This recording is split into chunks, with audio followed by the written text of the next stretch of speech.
अगर आप भारत में टैक्स पेयर हैं और आपने अपने पैन कार्ड को आधार कार्ड से लिंक नहीं किया है तो आपके पास आज का दिन और कल का दिन यानी सिर्फ 2 दिन बचे हैं 1000 रुपए की पेनल्टी से बचने के लिए। सो हेलो नमस्कार राम राम सलाम मेरे दोस्तों, शुरू करते हैं आज की प्रोसेस पैन कार्ड को आधार कार्ड से लिंक करने की। लेकिन मैं बता दूं कुछ लोग ऐसे हैं जिनको पैन कार्ड से आधार कार्ड को लिंक करने की जरूरत नहीं है। नंबर 1 एनआरआईज, नंबर 2 जिनकी एज भारत में 80 साल से ऊपर है, नंबर 3 नॉन इंडियन यानी जो भारत में रहते हैं लेकिन इंडियन नहीं है, नंबर 4 असम, मेघालय और जम्मू एंड कश्मीर के रहने वाले। तो इन चारों तरह के आदमियों को पैन कार्ड को आधार कार्ड से लिंक करने की जरूरत बिल्कुल भी नहीं है। तो अब बात करते हैं 3 डेडलाइंस की जो इनकम टैक्स डिपार्टमेंट्स ने दी थी इंडिया में रहने वालों के लिए, जिनमें से पहली डेडलाइन है 31 मार्च 2022। इस डेट से पहले पैन कार्ड को आधार कार्ड से लिंक करने की सुविधा बिल्कुल फ्री थी, यानी किसी को कोई भी पेनल्टी या चार्ज देने की जरूरत नहीं थी। लेकिन उसके बाद 30 जून 2022 तक,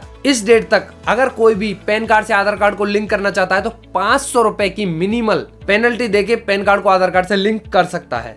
लेकिन अगर किसी ने ये डेट भी मिस कर दी तो 31 मार्च 2023 तक 1000 रुपए की पेनल्टी देके पैन कार्ड को आधार कार्ड से लिंक किया जा सकता है। और अगर आपने वो भी नहीं किया, मतलब आपने 31 मार्च 2023 तक पैन कार्ड को आधार कार्ड से लिंक नहीं किया, तो आपका पैन कार्ड रद्द कर दिया जाएगा, यानी कि आपके पैन कार्ड की कोई वैल्यू नहीं रहेगी। और साथ ही आपके ऊपर इनकम टैक्स के सेक्शन 272B के तहत 10,000 रुपए तक का फाइन लगाया जा सकता है। इसके अलावा आपको पता होगा कि अगर आपके पास पैन कार्ड नहीं रहेगा तो किन किन परेशानियों का आपको सामना करना पड़ सकता है, जिनमें से पहली कॉमन परेशानी है कि आप कोई भी बैंक अकाउंट नहीं खोल पाएंगे। क्यों? क्योंकि वहां पे पैन कार्ड नंबर देना जरूरी होता है। दूसरा, अगर आप टैक्स पेयर हैं तो इनकम टैक्स रिटर्न फाइल नहीं कर पाएंगे। इसके अलावा जो भी ऑनलाइन या ऑफलाइन फॉर्म्स वगैरह आप भरते हैं जहां पे पैन कार्ड की जरूरत होती है वो आप बिल्कुल भी नहीं कर पाएंगे। तो अगर आपको पैन कार्ड का इंपॉर्टेंस समझ में आ गया हो तो अब स्टार्ट करते हैं अपने पैन कार्ड को आधार कार्ड से लिंक करने की प्रोसेस। तो उस प्रोसेस को मैंने 3 पार्ट में बांटा है। अगर आपको ये नहीं पता कि आपका पैन कार्ड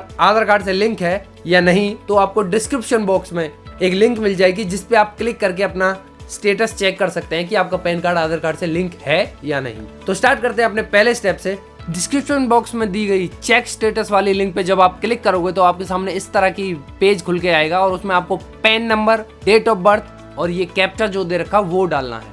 तो PAN number, date of birth और कैप्चा डालने के बाद आपको सबमिट पे क्लिक करना है। सबमिट पे क्लिक करने के बाद यहाँ ये मेरे पास मैसेज आ चुका है कि Aadhaar card is not linked to PAN card, यानी कि जो मेरा पैन कार्ड है वो आधार से लिंक नहीं है। अब मुझे यहाँ इस ओके बटन पे क्लिक करना है और ये जो वेबसाइट दे रखी है link Aadhaar with pan card, इस वेबसाइट पे क्लिक कर सकता हूँ मैं, या फिर जो डिस्क्रिप्शन बॉक्स में मैंने लिंक दे रखी है direct link PAN card with Aadhaar, आप वहाँ पे भी क्लिक कर सकते हैं। क्लिक करने के बाद मेरे पास इस तरह का वेबसाइट आएगी और यहाँ पे मुझे पैन नंबर और आधार नंबर 2 चीजें डालनी है।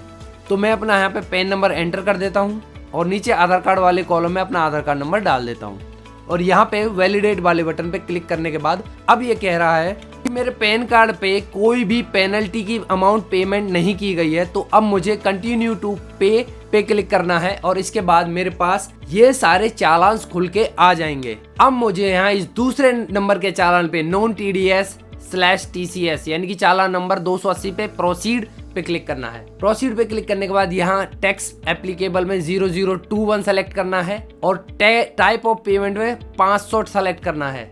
यहाँ मोड ऑफ पेमेंट में मैं अपनी HDFC नेट बैंकिंग डाल लेता हूँ और परमानेंट अकाउंट नंबर यानी कि पैन नंबर यहाँ पे मुझे डालना है। अब पैन नंबर डालने के बाद मुझे नीचे जो असेसमेंट ईयर है वो सेलेक्ट करना है 2023 से लेकर 2024 तक। उसके बाद मुझे सारा अपना एड्रेस डालने के बाद प्रोसीड पे क्लिक कर देना है। उसके बाद ये पेमेंट कंफर्मेशन का पेज आ गया मेरे सामने और इसको स्लाइड करते हुए मैंने नीचे ले जाने के बाद आई एग्री वाले बटन पे क्लिक करने के बाद सबमिट टू द बैंक पे क्लिक करना है। अब ये क्लिक करने के बाद आपके पास ये विंडो आएगी और इसमें रिटेल नेट बैंकिंग के लिए क्लिक हेयर पे क्लिक करना है। अब इसके बाद आपके पास इस तरह का एरर मैसेज आ सकता है और इसमें एक और एरर मैसेज इस तरह का भी आ सकता है। कई बार आप देख सकते हैं पेमेंट गेटवे एरर, इस तरह का भी एरर आपके सामने आ सकता है।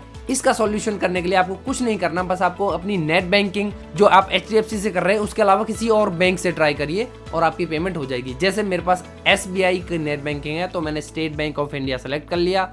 यहाँ पे फिर से पैन नंबर डाल दिया अपना और फिर से अपनी असेसमेंट ईयर सेलेक्ट कर दी। उसके बाद मैंने अपना यहाँ पे एड्रेस डाल दिया। यहाँ पे अपना एड्रेस, पिन कोड और ईमेल आईडी और मोबाइल नंबर अच्छे से डालें, सही से डालें। फिर कैप्चा डाल के प्रोसीड पे क्लिक कर दें। प्रोसीड पे क्लिक करने के बाद फिर से वही पेमेंट वेरिफिकेशन का मैसेज आ रहा है। आई एग्री पे क्लिक करने के बाद सबमिट टू द बैंक पे क्लिक करें। अब मेरे पास ये पेज आ चुका है कि अभी भी मेरे पास ऑप्शन है, या तो आप इंटरनेट बैंकिंग से करना चाहते हैं या फिर एटीएम डेबिट कार्ड से करना चाहते हैं। तो मेरे पास इंटरनेट बैंकिंग का ऑप्शन अच्छा लगता है, आसानी से हो जाता है, जल्दी से हो जाता है। तो इंटरनेट बैंकिंग में यहाँ पे सेलेक्ट कर लूंगा। इंटरनेट बैंकिंग सेलेक्ट करने के बाद सबमिट पे क्लिक करूंगा।